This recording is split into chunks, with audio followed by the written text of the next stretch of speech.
来看今年的全国语文竞赛，11月23、24哦，伫花莲举行。今年计共是有22个县市3000外选手参加。花莲市长嘛欢迎讲，到时阵哦，选手甲亲戚朋友斗阵去花莲。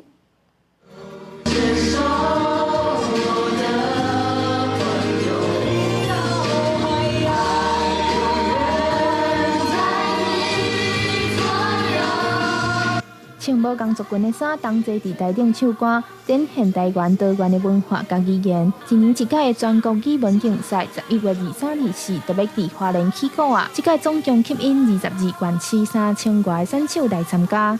语文其实就是我们了解这是一种表达跟沟通的一种工具那它本身其实也是我们文化跟文明的一种传承。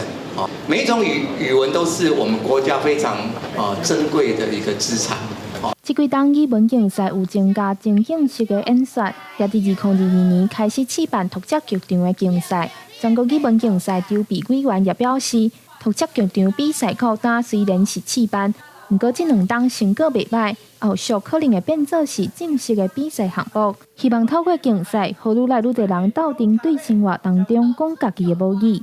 咱语言是一个社会的产物啦吼，一定要需要有互动。希望讲咱这个比赛会当有这种，互学生会使规定上台去，互因伫台顶伫互动，就那像讲咱真正伫社会上咧讲话同款。花莲县长也形容全国语文竞赛就那像台湾语文界的奥运同款，这届伫花莲举办。